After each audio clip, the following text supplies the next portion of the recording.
শুধু কলকাতা নয়, বাংলা, বিহার, ওড়িশা দখলের ডাক দিয়েছেন বিএনপি নেতা। তা নিয়েও শুরু হয়েছে শোরগোল। ওপার বাংলায় সেই হুঁশিয়ারি রাজ পড়ল পশ্চিমবঙ্গ বিধানসভাতেও।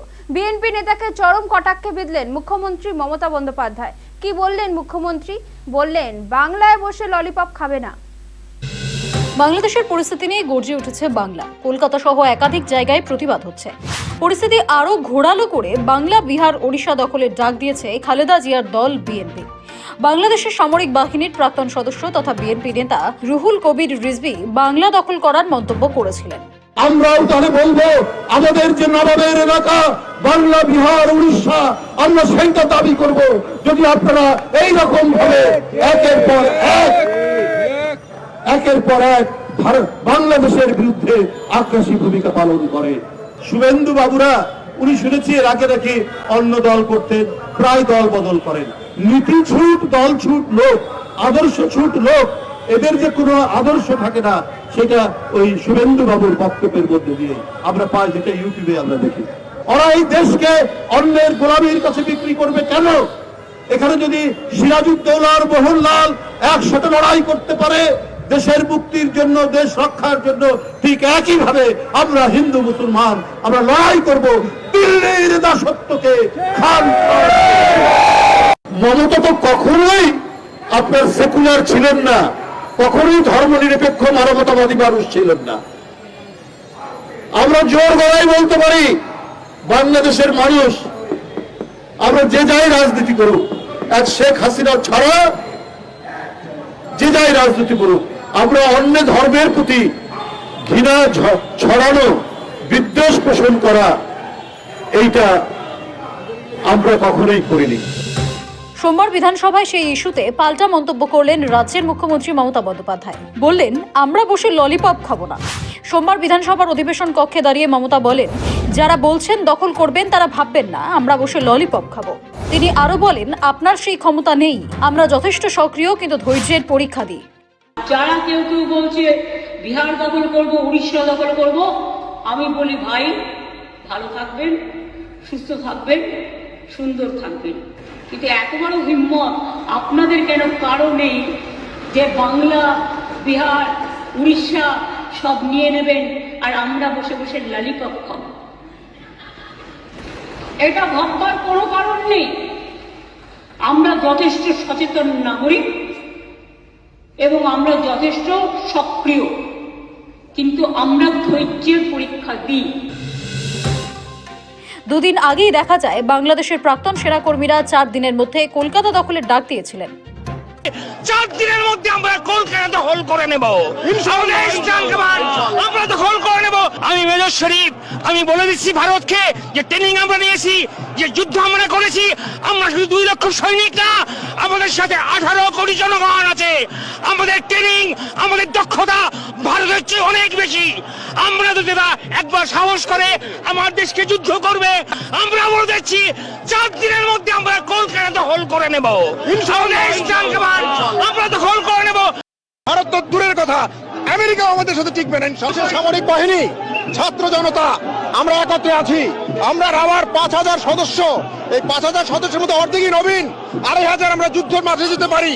আর এর সাথে যদি 30 লাখ ছাত্র জনতা যোগ হয়, তাহলে ভারত তো দূরের কথা, আমেরিকা আমাদের সাথে টিকবে না ইনশাআল্লাহ। তা নিয়ে এপার বাংলায় কম কৌতুক হয়নি।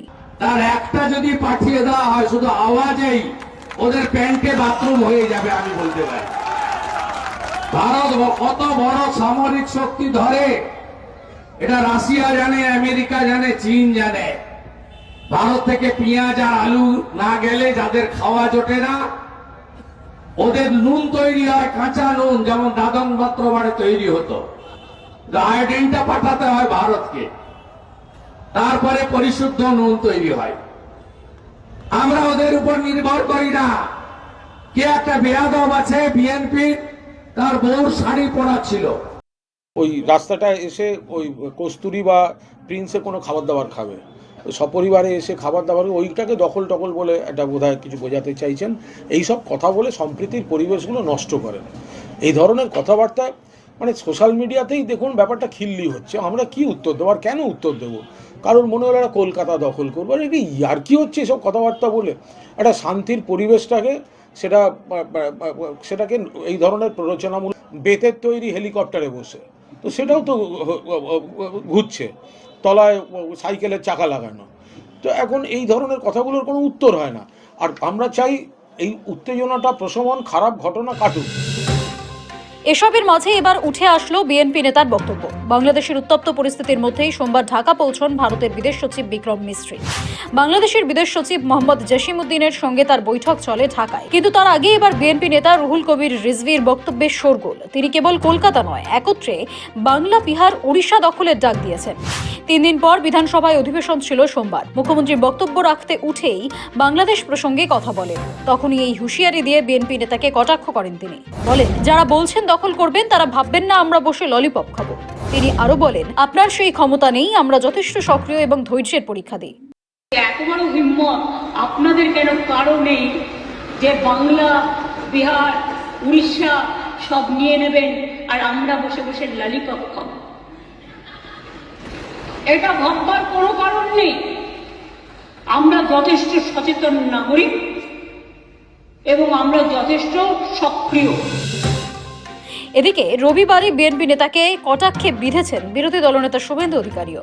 71 সালে 1.5 বছর ধরে অত্যাচার হয়েছে, হিন্দু মহিলাদেরকে ধর্ষণ করা হয়েছে, 30 লক্ষ শহীদ হয়েছিল পাকিস্তানের হাত থেকে বাংলাদেশকে উদ্ধার করার জন্য।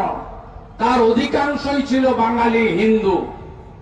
30,000 ভারতীয় সেনা শহীদ হয়েছে।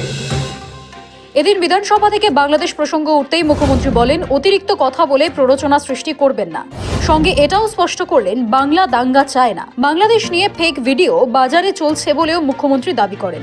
বিধানসভা অধিবেশনের প্রথম দিনই বাংলাদেশ ইস্যুতে মুখ্যমন্ত্রী বাংলার অবস্থান স্পষ্ট করে দিয়েছিলেন। ওপার বাংলা চলা অরাজক পরিস্থিতি নিয়ন্ত্রণে এবং হিন্দু সহ সংখ্যালঘুদের সুরক্ষার জন্য শান্তি বাহিনী পাঠানোর প্রস্তাব আগেই দিয়েছিলেন মমতা বন্দ্যোপাধ্যায়। তবে এটাও স্পষ্ট যে গোটা বিষয়টি কেন্দ্রীয় সরকার দেখছে এবং তারাই ব্যবস্থা নেবে। এক্সটার্নাল অ্যাফেয়ার্সের ব্যাপারে উই নেভার ইন্টারফেয়ার। আমাদের দলের পলিসি হচ্ছে এবং আমাদের সরকারেরও, আমরা সবসময় এ ব্যাপারে গভর্নমেন্ট অফ ইন্ডিয়া যে গাইডলাইন্স দেয়, এক্সটার্নাল অ্যাফেয়ার্স যে গাইডলাইন্স দেয়, এটা কিন্তু আমরা মেনে চলি। তবে বাংলা দখলের প্রসঙ্গ যখন উঠেছে তখন রাজ্যের মুখ্যমন্ত্রী যে প্রতিক্রিয়া দেবেন এটাই স্বাভাবিক। সৌভিক সান্যালের রিপোর্ট, সময়, কলকাতা।